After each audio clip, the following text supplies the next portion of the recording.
100 कोटींच्या कथित वसुली प्रकरणी देवेंद्र फडणवीसांनी चांदीवाल आयोगाचा रिपोर्ट सार्वजनिक करावा असं आव्हान अनिल देशमुखांनी फडणवीसांना दिलं आहे।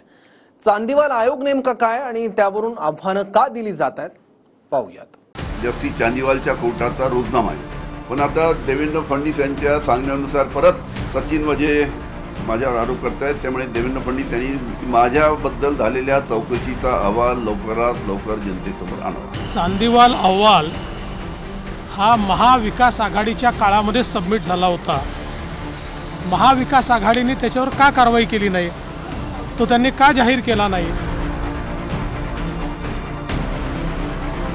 2 वर्षांनंतर अचानक आरोपी सचिन वाझे बोलल्यामुळे आता अनिल देशमुखांनी देवेंद्र फडणवीसांना नवं चॅलेंज दिलंय। भाजपच्याच आरोपांवर नेमलेला चांदीवाल आयोग फडणवीसांनी सार्वजनिक करावा असं देशमुखांनी म्हटलंय।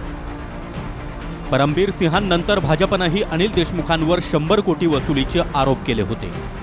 त्याच्या चौकशीसाठी सरकारनं चांदीवाल आयोग नेमला। तो अहवाल काही वर्षांपूर्वीच गृह खात्याला सादर झालाय। तोच अहवाल माध्यमांमध्ये लीक झाला असला तरी गृह खात्यानं अद्याप तो सार्वजनिक केलेला नाही। काल वाझेनं देशमुख हे पीए मार्फत पैसे घेत असल्याचा आरोप केला, मात्र चांदीवाल आयोगाच्या चौकशीवेळी त्यानं वेगळी उत्तरं दिली होती।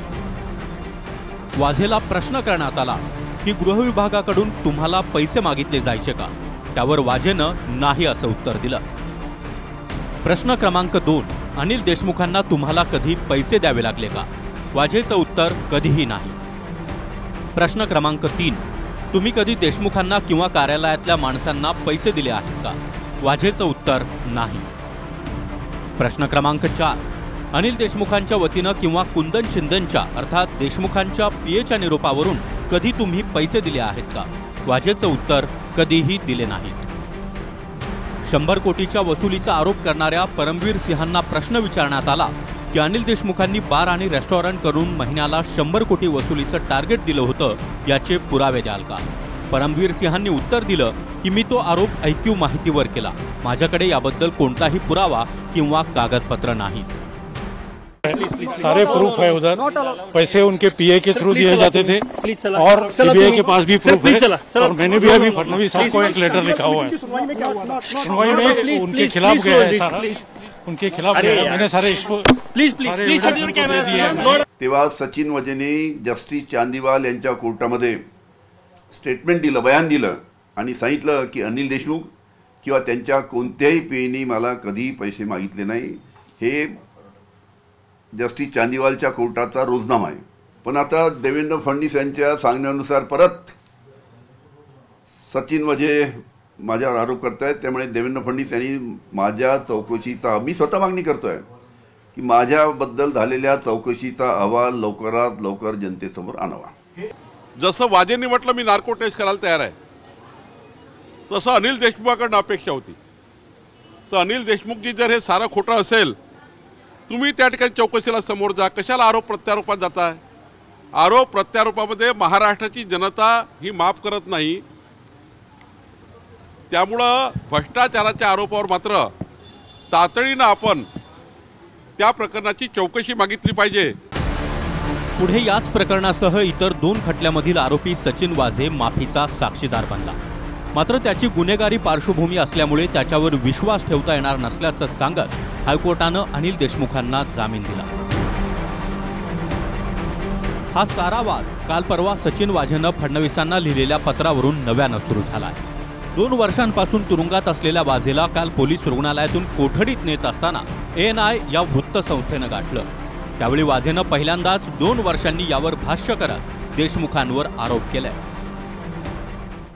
या भारतीय जनता पक्षाला काय काम नाही, हे आता तुरुंगातल्या गुंडांना त्यांचे प्रवक्ते बनवून आमच्यावरती आरोप करायला लावतात। जनता शाणी आहे महाराष्ट्राची, त्यांना माहिती आहे काय चाललं आहे ते। फडणवीसांनी या प्रकारचं राजकारण थांबवायला पाहिजे। अजून तरी त्यांना लोकसभेत किती मोठा फटका बसला हे त्यांनी पाहिलं आहे। हे विषयात आम्हाला इंटरेस्ट नाही। मुळामध्ये वाजे हा कुणाचा माणूस होता हे कधी कोणी पाहतंय का? वाजेला जेव्हा सस्पेंड केलं होतं त्या टायमाला त्याला उबाठा गटाने शिवसेनेचा उपनेता केला होता। आणि तो सेना भवनमध्ये बसायचा म्हणजे हा माणूस कुणाचा होता? शिवसेनेचा. त्यावेळेचा आमचा असतो आणि आज त्याला भाजपचा प्रवक्ता म्हणायचं. मात्र वाझे आत्ताच कसा काय बोलला इथपासून ते त्याला विचारल्या गेलेल्या प्रश्नांपर्यंत विरोधकांनी शंका उपस्थित केली आहे. 2 वर्षांनंतर या प्रकरणात अजून तुम्ही कुणाचं नाव घेऊ इच्छिता का, ज्याचं आजपर्यंत तुम्ही कधीही नाव घेतलं नाही?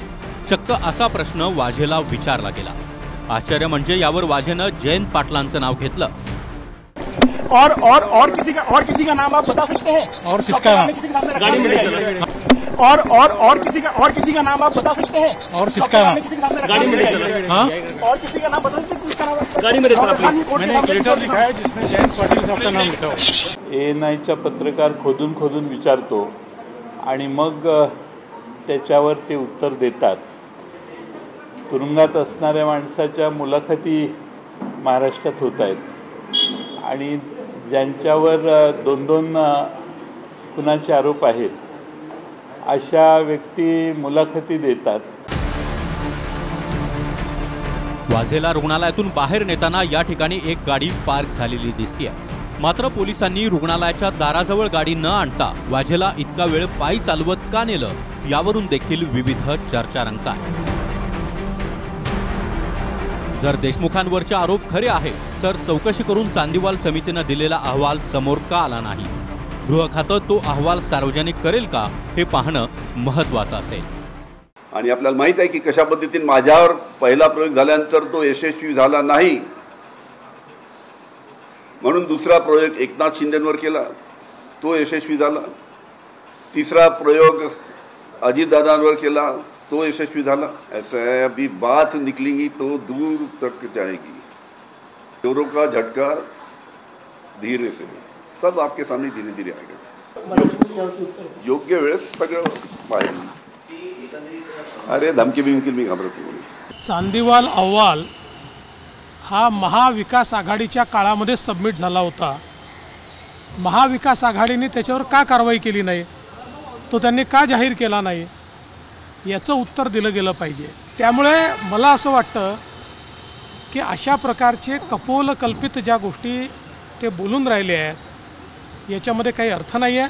मुळातच मी एवढ्याकरता याच्यावर बोलत नाही किंवा वारंवार बोलत नाही की अशा प्रकारे कोणी जर रोज काहीतरी बोलत असेल तर त्याला उत्तर देऊन त्यांच्या स्तरावर जाण्याची माझी इच्छा नाही.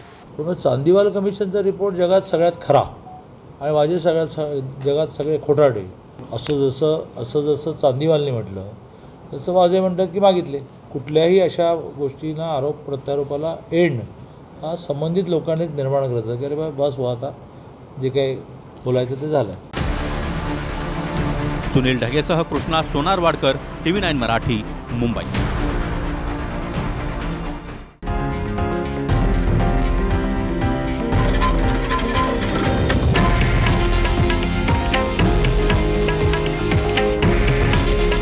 हे आहे देशातील नंबर 1 न्यूज नेटवर्क आणि आपण पाहत आहात TV9 मराठी. काळजी तुमची, हित महाराष्ट्राचं.